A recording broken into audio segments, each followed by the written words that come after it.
I certainly met all of the biologists, and I know my science colleagues have met up with the physicists and the chemists as well. And I've got to say, the kind of experiences that they've been having out there with you guys has been incredibly positive. You know, you've been giving them lots of opportunity to develop a variety of skills and you know, reflect on the things that they're doing. They've been engaging really well with the online learning process. What I really want to do today is give you confidence that actually the kind of judgments that you can make about their progress can still align to the teacher's standards, despite the fact that they're not in the classroom. And this is probably going to be quite a difficult thing to kind of, you know, for us all to get our heads around in a way, because it's the way that we've done things forever. You know, we look at student teachers teaching in the classroom, and of course they're not doing that very much at the moment, but we still need to be able to give them recognition for the things they are doing and feel confident that we can do that and make a sound judgment, if you like, about where they've got to, without undermining ourselves and without underestimating the amount of effort that hopefully they're putting in. So I'm going to share my screen with you. Okay, so I can still see a little window of faces down the side. As I said, to those of you that joined a few minutes ago, if you want to ask a question at any stage, please just shout out. I might not see your hand go up or whatever. So yeah, make sure that you get yourself heard and ask a question if you need to. So really, this is an update and a session talking about how we can make judgments based upon what the student teachers have been doing in your schools or from home with your classes during lockdown. And one of the things I'm going to cite now, and it was included in a note that we sent out on, I think, Friday. You'd have got an email from Sec PGCE from Chloe, signed off by myself and Fiona, which highlighted a document that UCET have published. UCET being the Universities Council for the Education of Teachers. They're currently in discussions with the DFE on behalf of all of the HEI providers and really representing all of the initial teacher education establishments around the country about how are we going to move forward, given that the sort of variety and experience that student teachers are having now is quite diverse, and that the amount of teaching in the classroom that they will be getting is going to be potentially significantly less than it might otherwise have been. And the message that's coming from them, and also the message that the DFE have communicated in the past, last year, but also within the teacher standards, actually gives a little bit of flexibility. And I think we can interpret the teacher standards positively in light of that, and particularly in light of the conversations that UCET are having with the DFE at the moment. And the key thing is that we need to be able to make sound judgments about the way the student teachers are achieving the teacher standards based upon the context within which they are training. Just to kind of give a bit of context here, if you think about it, all of us teachers that are practicing in schools have to continue meeting the teacher standards, regardless of how experienced we are, regardless of our status in the school. Those teacher standards are an essential component, if you like, of working in a state school. So if you think about perhaps myself, I trained as a secondary trainee teacher. If I was now working in a middle school, I wouldn't necessarily be teaching Key Stage 4. And yet my PGCE was for Key Stage 3, Key Stage 4 and Key Stage 5. But my current context would simply be working with Key Stage 3 students in a middle school. And I could still achieve the teacher standards, despite the fact that I was not getting experience of teaching Key Stage 4 or Key Stage 5 students. Equally, if I was working in a high school and I wasn't teaching Key Stage 3 students, I wouldn't expect somebody to come along and start questioning my ability to meet the teacher standards just because I wasn't teaching a particular cohort of students. And I think we need to kind of consider those kind of ideas when we're thinking about the current situation that our student teachers are working in, where the vast majority of them are working in an online capacity. Okay, so let's refer to the teacher standards a little bit. I don't want to bore you to tears, but if we look at a couple of the sections which kind of give us this confidence that we can be a little bit flexible, the teacher standards documents themselves actually state that the standards need to be applied as appropriate to the role and context within which a trainee or teacher is practicing. So they are aware of that already.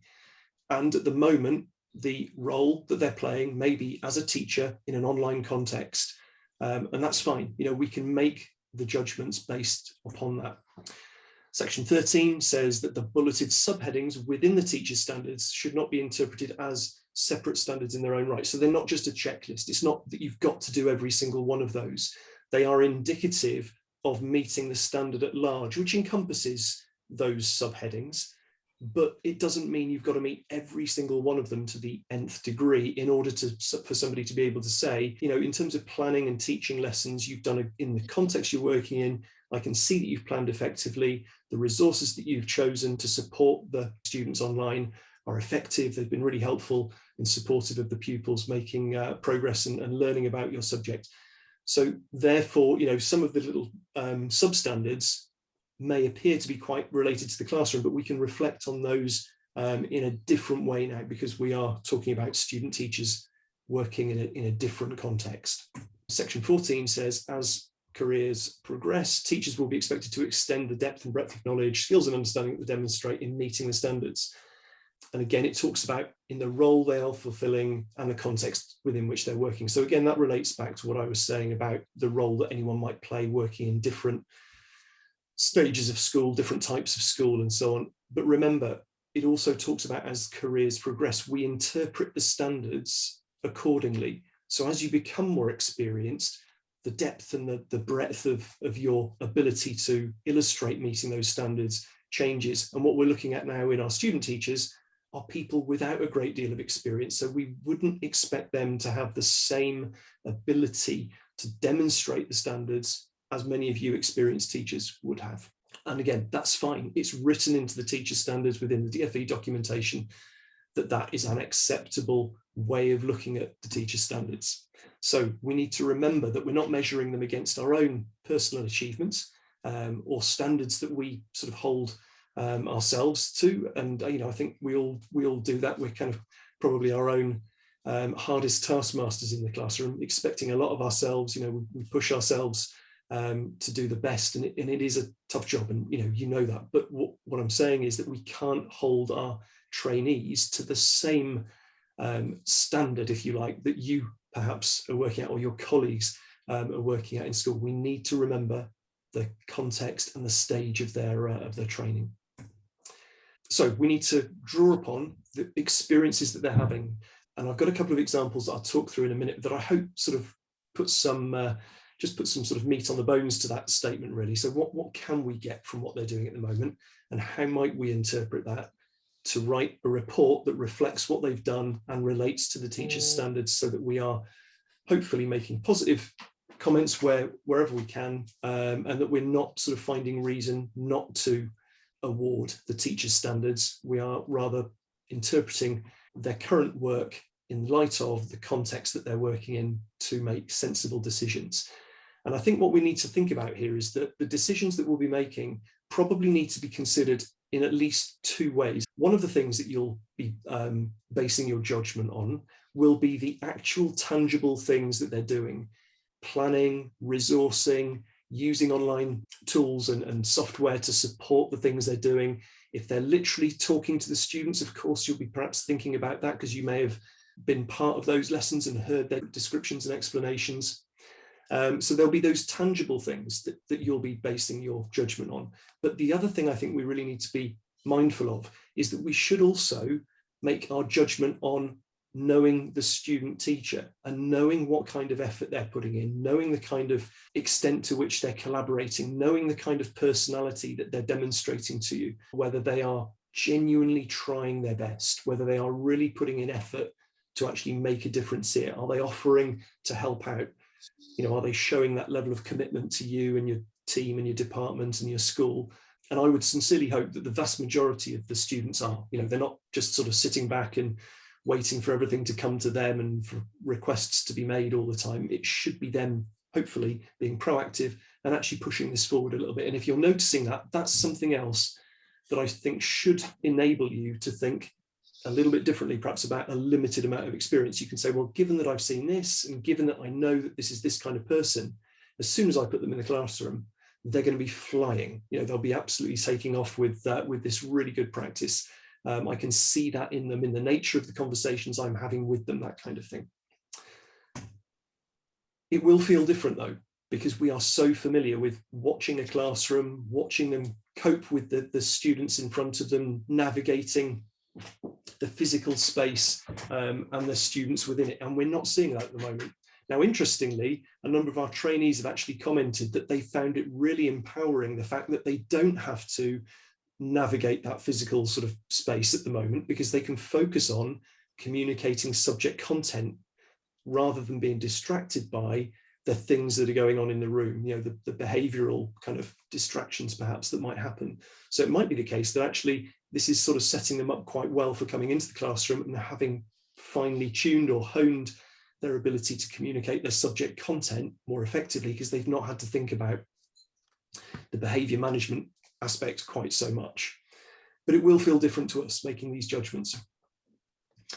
We do believe, though, and when I say we, we're talking about UCET, the Universities Council as a whole, initial teacher educators as a whole, and I hope you feel this as well.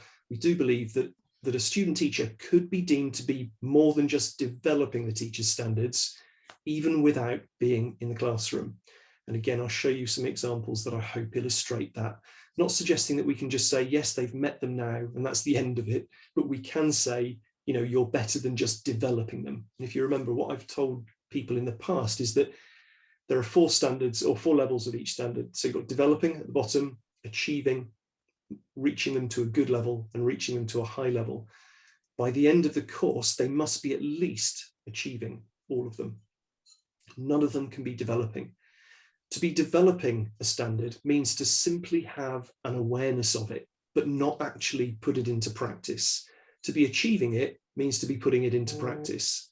And that's why I think that difference between the two, I think that even with online teaching, there are a number of standards that we can say with some degree of confidence, you know, with your judgment and professional understanding of what the student's doing in your context, we can say that they're meeting the standard to that achieving level, even at this stage, potentially. So, as I say, Universities Council are having that conversation with the DFE at the moment. I'm sure the DFE will put out some official guidance and confirmation of the message that hopefully, you know, it'll be a similar message to the one I'm giving you now. I'll be gutted if they change it. And I'm sure that's probably not going to happen, because if they do change things significantly from what I've just been saying, it means that a vast number of trainee teachers will not qualify this year. And that would be problematic, as I'm sure you can imagine, not just for the students, but for schools. I'm sure they're not looking to make that difficult. Okay, so a couple of examples to talk through. First one I'll talk through sort of to you, if you like. More than happy to take questions, but then the next one I'll kind of leave a bit open, and if anyone wants to kind of make some suggestions and make some comments about the information I give you, that would be most welcome. But don't feel too pressured to do that, but just if you want to.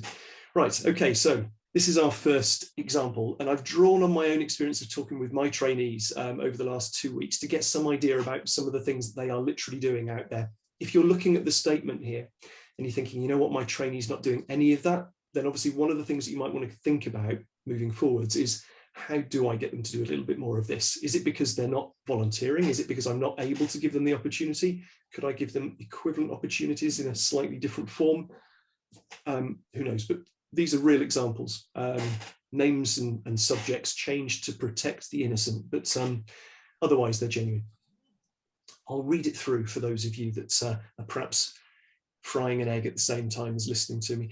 It's a bit early for that though, isn't it really? But anyway, so Sam has only taught 2 live online lessons so far, but planned and resourced these well, including the use of online tools such as Whiteboard.fi, Pear Deck and Mentimeter to engage, teach and assess her pupils.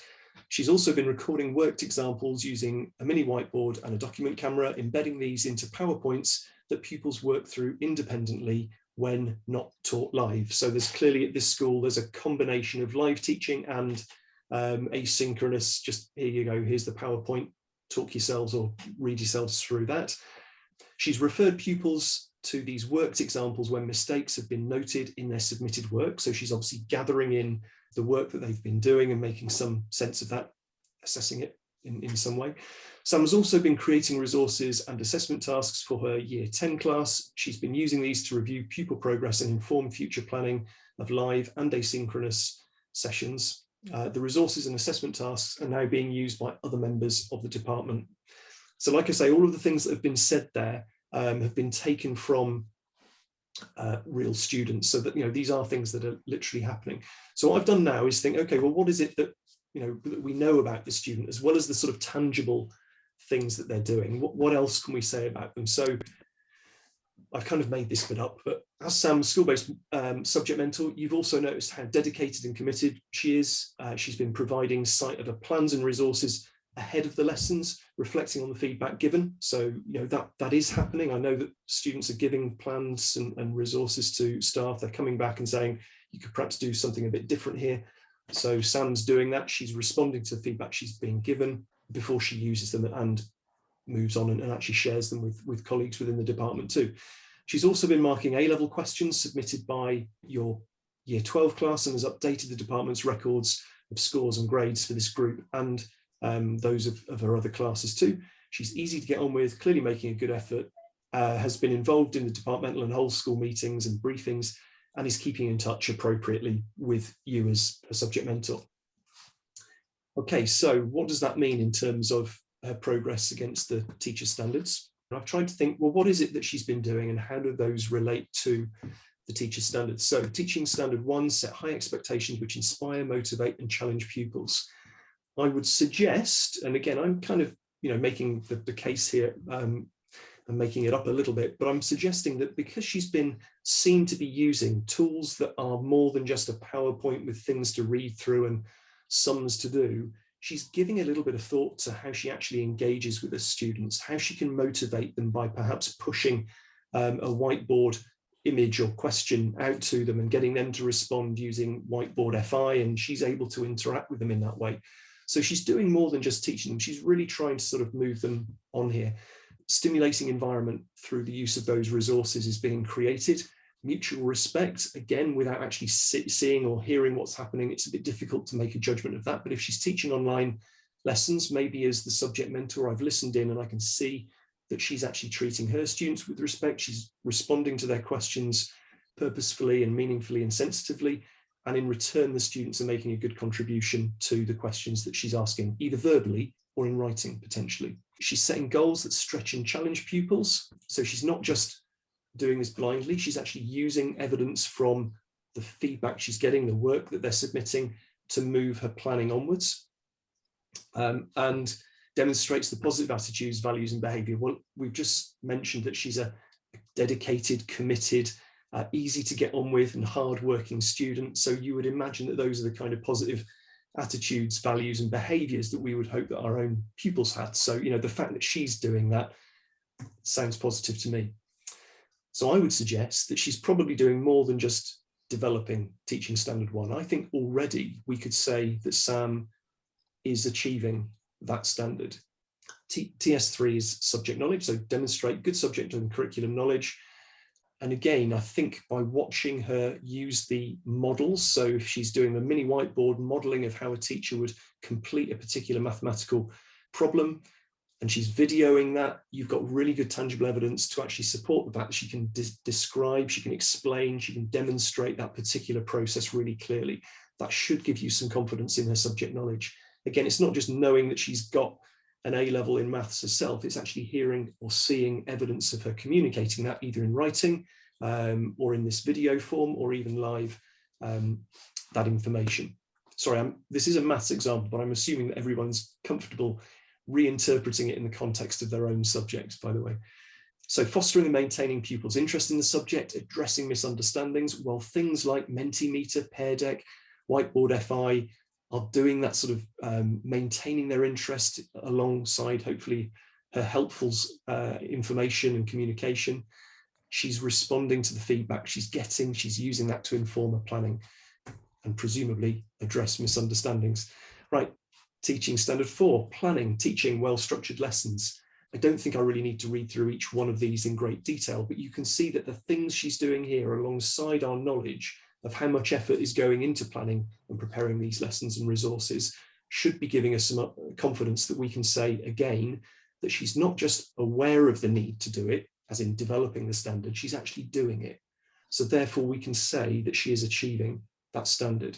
The only time when I would say that they are still developing a standard is if they've got an awareness of it, but they've shown no effort or ability to actually do it. And remember, we're looking at the standard overall, the fact that there perhaps are smaller parts of it that she's not doing. So maybe she's not setting homework as such. I know a lot of schools perhaps are just doing the day-to-day online teaching, but they're not setting additional work for perhaps Key Stage 3 and Key Stage 4 students.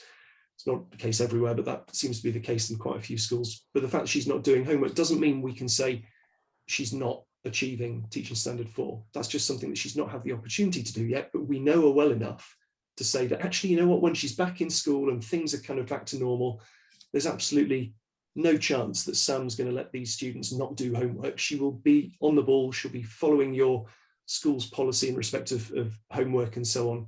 So I don't have a problem saying that she's achieving that standard, even though she might not be doing some small components of it. Teaching Standard 6 about data. So similarly, she's harvesting data, she's making use of it, she's giving pupils feedback, she's telling them what to do to improve. And then finally, Teaching Standard 8, she's making a wider contribution by sharing these resources. The department are actually using the things that she's developing. She's communicating effectively with your colleagues and so on. And again, just because she hasn't had the chance to communicate effectively with parents, it doesn't mean that we're going to say she's not achieving that standard, because she's making such a good contribution. The fact that she's not talking with parents yet, well, that's context specific. That's because we've not had a parents evening that she's been involved in potentially.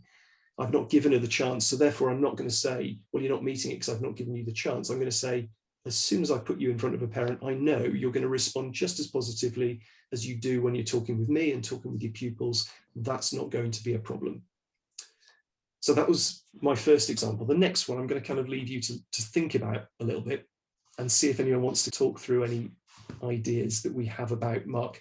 I'll just give you a minute or two to have a look through that and just think about what we've said about Sam and think about what Mark's demonstrating here. What things could we say Mark, the English teacher, is doing that helps us make a judgment about his progress towards the standards? But from looking at the limited information I've given you there, what standards stand out to you that we could say it sounds like Mark is achieving or not achieving, perhaps? I'll give a quick comment just because I need to dash. My son's got thanks, Hayley. So I've got a similar situation. My student teacher hasn't actually taught any live lessons yet. She has pre-recorded quite a lot of material though. Right. And one of the things I've noticed is obviously on here, it mentions that Mark has used a lot of voiceovers to support the lessons that he has produced. So I would definitely say TS4 is achieving. So it's planning and embedding those sort of like bits of information, good structure, good content there that students can engage with. And I also think there is an element of TS6 as well, providing feedback and assessment and things like that, because and I've seen it with my student, the use of the Google chat function and the private comments, it's so valuable for the students. And because it is used during the lesson, it's an opportunity for the students to immediately impact on their work in a positive way, even though we're not physically there. That's really helpful. Thank you. I think realistically, you could make a good argument for TS3 as well.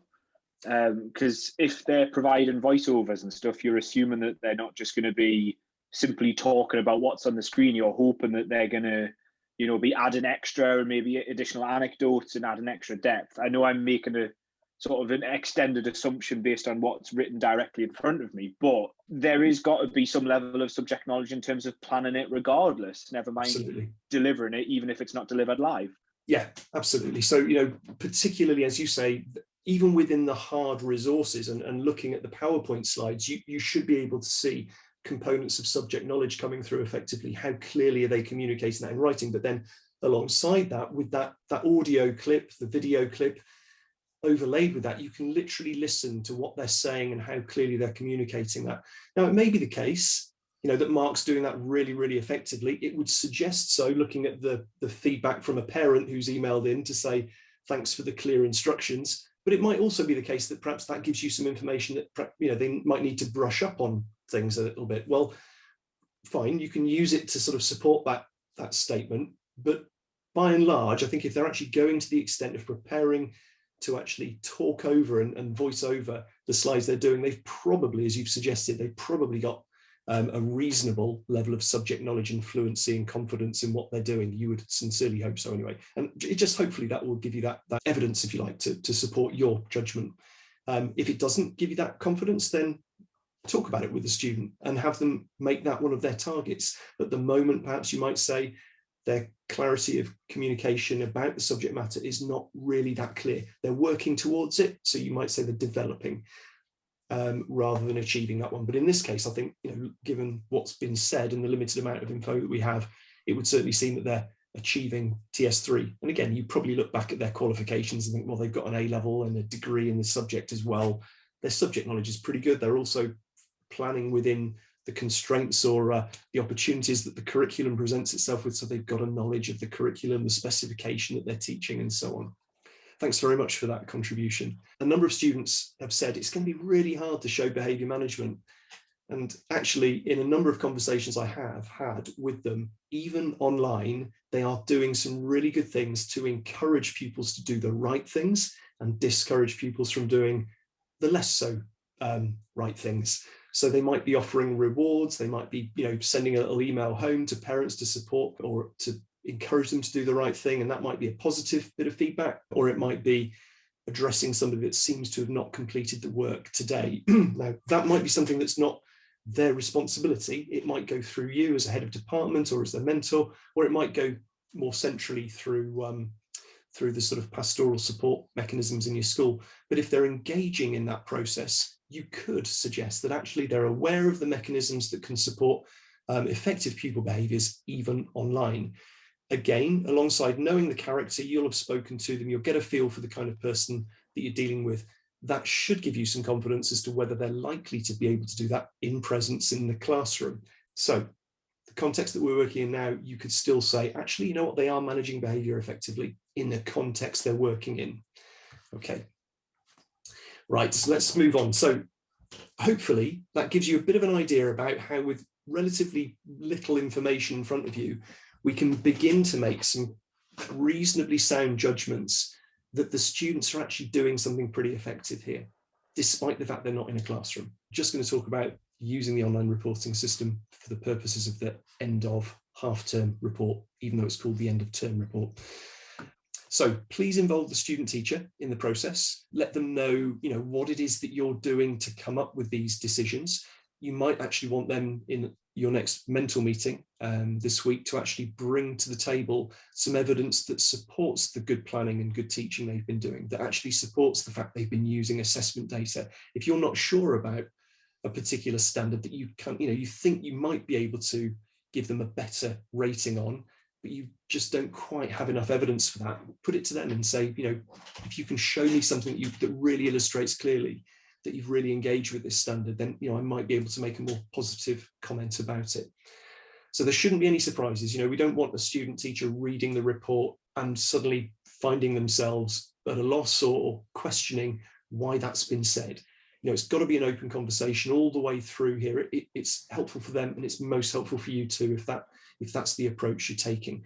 They need to know what they need to do to improve, and the only way they're going to get that is from you and through us interpreting the things that you write as targets for their development in this report. The web address you should be familiar with, but it's just placements.ncl.ac.uk. I'm going to hop over there in a moment just to show you very quickly what it looks like if you haven't used it before. The main login screen, though, we won't get to because I've already logged in, but you use the bit over here which says external login. Your username should be something like PJH7, and your password will be the password that you created when you first set this up. If you've forgotten it, click on forget password, and then you just enter your email address that you used when this was first set up, and you'll be sent a reminder. But remember, your username is not your email address. It's a 4-character username. I think it starts typically with a P, and then your initials, and then a number. That's normally what it is. Out of interest, some of our students have been trying to get into the system this way. It doesn't work for them by clicking on external login. They go in with their university login. Okay, so if they say I can't get onto the system, one of the reasons they might not be getting on is because they're clicking on the wrong button. Okay, so they go in with the blue university login. You guys go in with the green external login. one last reminder here on the front page from me before we go into it, but the strengths boxes we do use to write the references for the students when they start applying for jobs. And I know it's likely that you as a subject mentor will also be somebody that they ask if you would write a reference for them. But we try and sweep up a lot of information about them, what we've experienced from them in terms of their academic modules, about the sessions they've done with us at the university and the contribution that they've made during those. But we also look at things that are coming from school as well to try and give us broad and detailed a statement as we can. So we do use those. So if you could just consider that when you're writing things down, that would be really, really helpful. And go here, right. Okay, so when you log in, all you do is click on the student surname, and then it takes you through to this page. I'm going to blank all of those personal details out in a moment. And you then look down this list down the side for end of placement, end of term reports. And what you should see is an opportunity to edit that. Okay, so we click on edit. I'm not going to do that. I'm going to take you back to my slides now. And that's where you can start the process of actually completing that report. When you click on edit, this is what you'll see. This is Teaching Standard 1. And over on the right-hand side at the top there, you can see it says download. The first thing I'm going to say is don't press that, please. It looks like it's going to be a great super thing that you can download, fill in, and then upload later. You can't. It's a bit of a misleading thing that at the end of it all, you can download a completed version and you can print that off, which is quite helpful. But at the moment, until you've actually completed it, it serves no purpose whatsoever. In fact, it probably just loses everything that you've just typed on that page. So please don't press that. Go right the way through the process, save everything by getting right the way to the end and submitting it. And then you can go back into it and then you can click on download and you'll be able to get that hard copy printed if you want one. Okay, so we're on Teaching Standard 1. The idea is you click on the appropriate level of the standard that you feel they've met. It's literally just a case of clicking on the appropriate box and then complete the specific strengths and achievements over on the left-hand side, and on the right-hand side, you'll identify some SMART targets. So that when we say SMART targets, all we really mean is just make sure they're clear and it's really obvious to the student what it is they need to do and by when in order to actually achieve the thing that you've set out for them as a target. So don't just say, get better at managing behavior. You might want to say something like, use direct questioning to challenge pupils who are talking out of turn in the lesson, something like that. So they know clearly what it is you're expecting of them, and you say, let's see some evidence of that by next week. So it's a time-bound, really obvious, specific thing that you're asking them to do.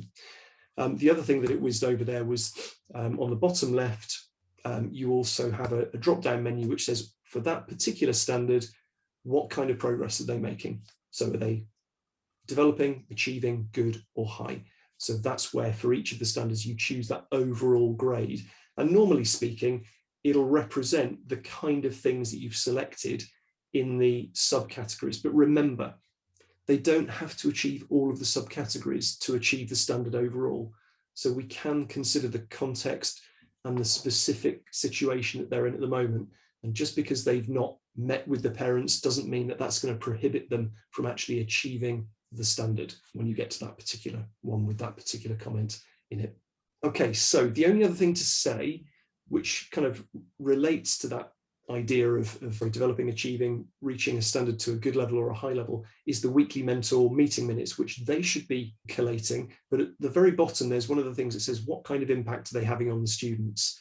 So again, just because they're not in the classroom, don't just tell them to put developing or not, no evidence yet, okay? There is evidence, it's just different evidence to what we perhaps might normally expect. And they can be having a positive impact on pupil learning in an online format, as I'm sure you're all familiar. Okay, so that's the end of my presentation. I will just stop sharing my screen and be able to see a bigger sea of faces. And there we go, great. And I'll just see if there's any questions. I can see there's a little chat box there. So has anyone asked any questions? Yeah, when's the report due? Ideally the Friday before half term, which I think is Friday. Is it Friday this week? Is it that? Yeah, is that close, isn't it? Yes, so Friday, if that's possible, please. The reason for that is because we meet with them over the half term. So we're actually having our progress tutorials with them next week. Mine starts on Monday.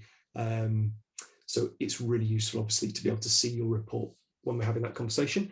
So should students be engaging with teaching half of an NQT's timetable straight after the half term?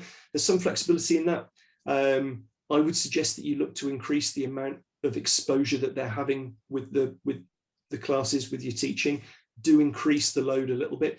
But if they're, when March the 8th comes, if, students return en masse or in part to school, it's up to you to decide what kind of ratio of online teaching they continue with and what kind of face-to-face teaching they might get involved with. We're reasonably flexible about that.